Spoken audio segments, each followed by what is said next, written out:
كما صليت على إبراهيم وعلى آل إبراهيم إنك حميد مجيد.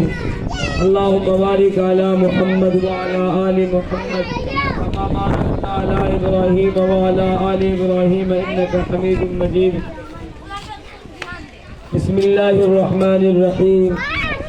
وجاءت سكرة الموت بالحق ذلك ما كنت منه تحيد. صدق الله العظيم. وقال النبي صلى الله عليه وسلم اللهم أعنا على غمرات الموت وسكرات الموت أو كما قال عليه الصلاة والسلام.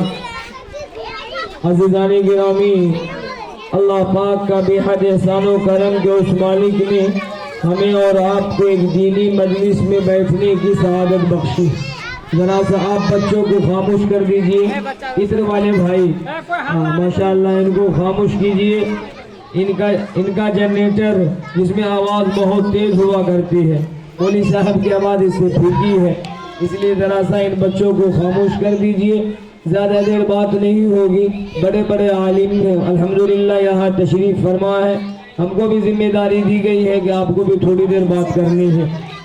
عزیزان گرامی، کئی ایک چیزیں ہیں جس پر بات کرنے کی ضرورت ہے، لیکن جو ہم نے انتخاب کیا ہے کہ سب سے پہلے موت کے تعلق سے کچھ دیر گفتگو ہو جائے. اللہ پاک نے ہمیں اور آپ کو ایک مختصر سی زندگی دی ہے، اور اس مختصر سی زندگی گزارنے کے بعد ہمیں اور آپ کو یہاں سے جانا ہے. ابھی حضرت مولانا عبدالسلام اصلاحی صاحب نے جس دردناک انداز میں ایک نظم پیش فرمائی، سچ پوچھئے اب اس نظم کے بعد کسی تقریر کی ضرورت باقی نہیں رہ جاتی. لیکن چونکہ اپنے یہاں کا رواج ہے کہ بھائی نعت کے بعد تقریر ہوگی، اس لیے ہم کو بھی بیٹھال دیا گیا ہے. باقی ہماری اور آپ کی نصیحت اسی نظم میں مضمر ہے. اللہ تعالی ہمیں اور آپ کو صحیح سمجھ عطا فرما دے. عزیزان گرامی، اللہ تعالیٰ نے جو یہ زندگی ہمیں اور آپ کو دی ہے، یہ بڑی انمول زندگی ہے. یہ اللہ کی طرف سے بڑی نعمت ہے. اس نعمت کا اللہ تعالیٰ حساب بھی لیں گے. اللہ تعالیٰ پوچھیں گے بھی.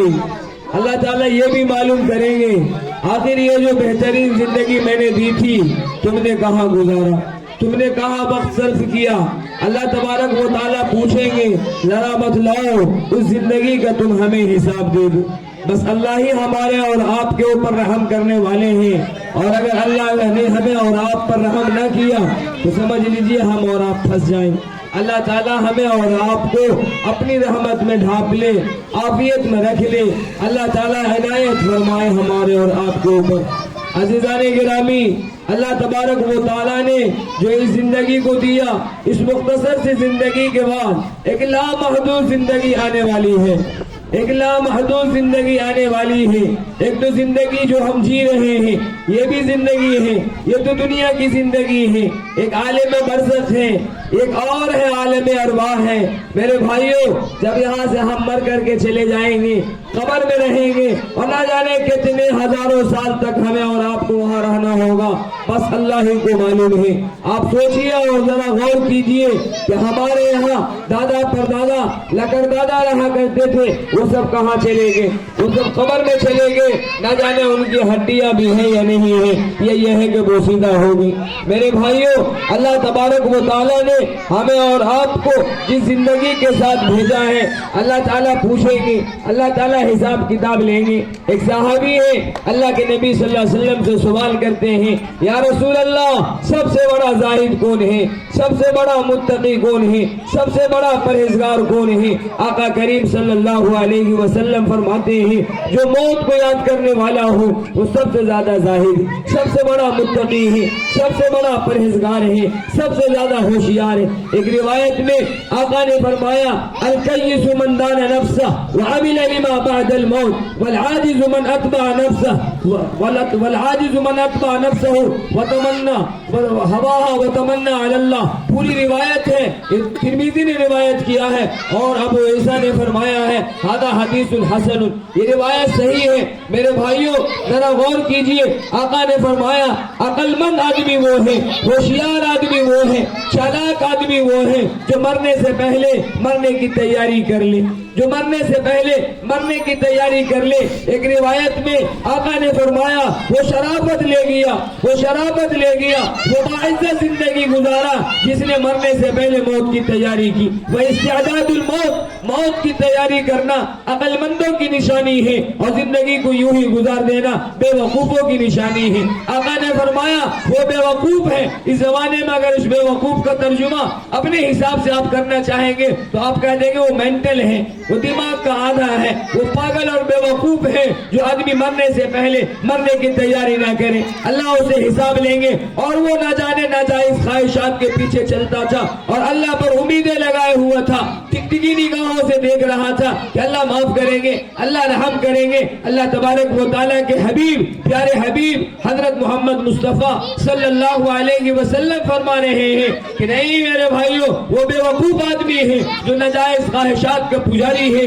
جی ہاں, اپنی خواہشات کے پیچھے چلتا ہے, منمانی زندگی گزارتا ہے, رب چاہی زندگی نہیں گزار رہا ہے, اور پھر یہ ارادے کیے ہوا ہے, یہ تمنائیں لیے ہوا ہے کہ نہیں بھائی اللہ تعالیٰ ہمیں معاف کر دیں گے, اللہ حساب لے گا, اللہ پوچھے گا. ایک بہت بڑے عالم ہیں مفتی شفیع عثمانی, انہوں نے افمن شرح اللہ صدرہ للاسلام فہو علی نور من ربہ کی ذیل میں لکھا ہے, وہ آدمی جس کے سینے کو اللہ نے اسلام کے لیے کھول دیا, وہ آدمی جس کے سینے کو, جس کے دل کو, جس کے دل دماغ کو اللہ نے اسلام کے لیے چن لیا, اللہ نے اسے مومن بنا دیا, اللہ نے اسے محمدی بنا دیا, اللہ نے اسے آقا کا دیوانہ بنا دیا, اللہ نے اپنا محبوب بندہ بنایا, اللہ نے پیارے حبیب کی امت میں پیدا فرمایا. فرمایا وہ اللہ کی طرف سے ایک نور لیے ہوا ہے. جی ہاں, جس کے دل میں نور ایمان آ گیا اس کا دل وسیع ہو جاتا ہے, اب وہ احکامات الہیہ کا پابند ہو جاتا ہے, شریعت اسلامیہ پر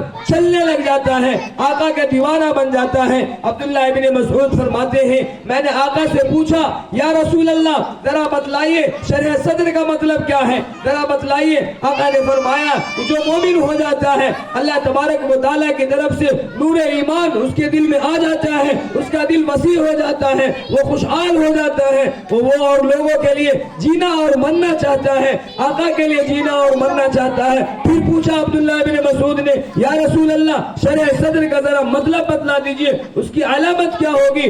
آقا نے فرمایا کہ ذرا سنیے, ذرا توجہ سے سنیے, ذرا دھیان لگا کر کے سنیے. آقا نے فرمایا آنے والے گھر کی تیاری کرے, آنے والے گھر کی تیاری کرے جو ہمیشہ کا گھر ہے, جو ہمیشہ کا گھر ہے, جو دائمی گھر ہے, جو ابدی گھر ہے. آپ اس گھر سے نکلنا نہیں ہوگا کسی کو, ہمیشہ ہمیشہ کا گھر ہے, وہی رہنا ہوگا اور ہر کیے کرائے کا بدلہ ملے گا. آقا نے فرمایا جو آدمی آنے والے گھر کے لیے تیاری کرے اور اس دنیا کو چھوڑ دے جو بظاہر آدمی کو بہت اچھی دنیا دکھ رہی ہے, زیب و زینت والی دنیا دکھ رہی ہے, جس دنیا میں لذتیں مل رہی ہیں, جس دنیا میں راحتیں مل رہی ہیں, جس دنیا میں اپنی جنسی خواہشات کی تکمیل ہو رہی ہے, فرمایا اس کو چھوڑ دے اور موت سے پہلے, مرنے سے پہلے مرنے کی تیاری کر لے. فرمایا کہ یہ اس کی علامت ہے, اللہ نے اس کے دل کو کھول دیا. کیسے پتا چلے گا؟ فرمایا جو نماز پڑھے, جو روزہ رکھے, جو زکات دے, جو حج کر لے, جو ذکر اللہ میں لگا رہے, جو دوسروں کو ستائے نہیں, جو دوسروں کو پریشان نہ کرے, اپنے اعمال سے, اپنے اخلاق سے, اپنے کردار سے کسی کو ستائے نہیں. آج تو ہمارا پیشہ ہو گیا, آج تو ہمارا پیشہ ہو گیا, دوسروں کو ستائے بغیر ہمیں نیند نہیں آتی, دوسروں کو جلائے بغیر ہمیں نیند نہیں آتی, دوسروں کو رلائے بغیر ہمیں رہنا نہیں آتا. فرمایا نہیں وہ مومن آدمی نہیں, وہ متقی آدمی نہیں ہے, وہ پرہیزگار آدمی نہیں ہے. ہاں میرے بھائیوں, آقا کی سنتوں پر, آقا کی شریعتوں پر چلنا یہ ایمان والوں کی علامت. آقا کریم صلی اللہ علیہ وسلم ایک رات میں, ایک صحابہ رسول روایت کرتے ہیں, ایک رات میں آقا کریم صلی اللہ علیہ وسلم اٹھے اور 2/3 رات گزر چکی تھی. اٹھنے کے بعد آواز لگا رہے ہیں او لوگوں اٹھو, او لوگوں اٹھو, او لوگوں اٹھو, اور اٹھ کر کے اپنے رب کو منا لو, اپنے رب کو منا لو. تمہارا رب اٹھ گیا گیا ہے, تمہارا رب تم سے ناراض ہو گیا ہے, دنیا میں عذاب آ رہا ہے, تم پر لوگ مسلط کر دیے گئے ہیں, ظالم بادشاہوں کی حکمرانی ہو گئی ہے, تمہیں سانس لینا اب دشوار ہو گیا ہے, چلنا تمہارے لیے دشوار ہو گیا ہے, تمہارے شعائر شریعت اسلامیہ کی چیزوں کے ساتھ چلنا تمہارے لیے مشکل ہو گیا ہے. ٹوپی کرتا پہن کر کے اگر کہیں چلنا چاہو گے تو غلط نگاہوں سے لوگ دیکھیں گے, لوگ سوال کریں گے, اس لیے کہ آقا کا صحیح دیوانہ نہیں ہے, محمد مصطفیٰ کا صحیح دیوانہ نہیں ہے, اللہ کو ماننے والا نہیں ہے. اور اٹھو, اور کھڑکھڑا دینے والی چیز آ گئی, کھڑکھڑا دینے والی چیز آ گئی. اللہ نے بہت ساری آیتوں میں, آپ القاریہ پڑھ کر کے دیکھ لیجئے, القاریہ ما القاریہ وما ادراک ما القاریہ, کیا ہے کھڑکھڑا دینے والی چیز؟ کیا آپ کو معلوم ہے کیا ہے کھڑکھڑا دینے والی چیز؟ اللہ نے پورے قیامت کی منظر کشی کی ہے. آقا نے اگلا جملہ ارشاد فرمایا, اور اس کے ساتھ ایک چیز آ رہی ہے, موت اپنی فوج کو لے کر کے آ رہی ہے, موت اپنی فوج کو لے کر کے آ رہی. میرے بھائیوں, یہ موت تو آنی ہے, کل نفس ذائقۃ الموت وانما توفون اجورکم یوم القیامہ. ہر نفس کو, ہر جان کو, ہر سانس کو, ہر جسم والے کو, ہر روح والے کو موت کا مزہ چکھنا ہے, ہر کیڑے مکوڑے کو مرنا ہے. جتنی دنیا میں مخلوقات ہیں سب مر جائیں گی, سب مر جائیں گی, کوئی جینے کے لیے نہیں, کوئی رہنے کے لیے نہیں, بس یہ چند روزہ زندگی ہے, اس چند روزہ زندگی کو چھوڑنا ہے. اب عقل مندی اس کی ہے, ہوشیاری اس کی ہے, چالاکی اس کی ہے. اچھا انسان وہ ہے جو مرنے سے پہلے مرنے کی تیاری میں مصروف رہے. آج کیا ہے, ہم اس زندگی کو ہلکے میں لے رہے ہیں. نماز کے لیے بات کیجئے, روزے کے لیے بات کیجئے, ہٹا کٹا آدمی ہو کر کے, تندرست آدمی ہو کر کے وہ روزہ نہیں رکھتا. اس سے پوچھئے بھائی روزہ کیوں نہیں رکھتے؟ حضرت ہم کام کرتے ہیں, ہم روزہ نہیں رکھ پائیں گے. بہت سی لوگوں سے ملیے, ارے بھائی نماز کے لیے آئیے, مولوی صاحب جمعہ کو. پھر جماعت جمعہ میں گشت میں نکلی اور کہا کہ بھائی آئیے مسجد کو بھر دیجئے. اچھا انشاءاللہ جمعہ سے, اچھا ابھی ٹائم نہیں ہے, ابھی ٹائم نہیں ہے, ابھی ٹائم نہیں ہے. او میرے بھائیوں, ایسے لوگوں سے قبرستان بھر چکی ہے جو ہمیشہ کہا کرتے تھے میرے پاس وقت نہیں ہے, میرے پاس وقت نہیں ہے. سینکڑوں ہزاروں لوگ گزرے, جب ان سے ملا جاتا تھا, جب ان سے کہا جاتا تھا اپنے رب کو منا لو, روٹے ہوئے رب کو منا لو, اپنے خدا کو منا لو, اپنے اللہ کو منا لو, اچھے کاموں کا عادی بن جاؤ, برے کاموں سے بچ جاؤ, رسول اللہ کا دیوانہ بن کر کے جیو, قرآن کریم کا تالی بن کر کے زندہ رہو, ذکر اللہ کے ساتھ زندہ رہو, فکر و شکر کے ساتھ زندہ رہو, دوسروں کی خیرخواہی کے ساتھ زندہ رہو, قرآن حدیث کے ساتھ خیرخواہی کے ساتھ زندہ رہو. لیکن وہ رہنا پسند نہیں کرتے تھے. اللہ بھروسے محشر پوچھے گا, آخر بتاؤ تم نے اپنی زندگی کہاں گزاری؟ ہاں میرے بھائیوں, عقل مندی ہے, ہوشیاری ہے اور بیوقوفی ہے ان لوگوں کے لیے جنہوں نے محمد مصطفیٰ کے دین سے اپنے آپ کو جدا کر لیا. جی ہاں میرے بھائیوں, ذرا غور کیجئے, آپ کے حبیب ہیں, آخری نبی ہیں, وہ نبی کیسی دعا کر رہے ہیں؟ اللہم اعنی علی غمرات الموت و سکرات الموت. اللہ ہماری مدد فرمائیے, اللہ ہماری مدد فرمائیے موت کی سختیوں سے, اللہ ہماری مدد فرمائیے, اللہ ہماری مدد فرمائیے ان حالات کے ساتھ جن حالات میں آدمی بے ہوش ہو جاتا ہے. جی ہاں, موت کے وقت ایک غشی طاری ہوتی ہے, ایک بے ہوشی طاری ہوتی ہے. اللہ تعالیٰ نے ایک آیت میں ارشاد فرمایا, وَجَاءَ سَكْرَةُ الْمَوْتِ بِالْحَقِّ ذَلِكَ مَا كُنْتَ مِنْهُ تَحِيدُ.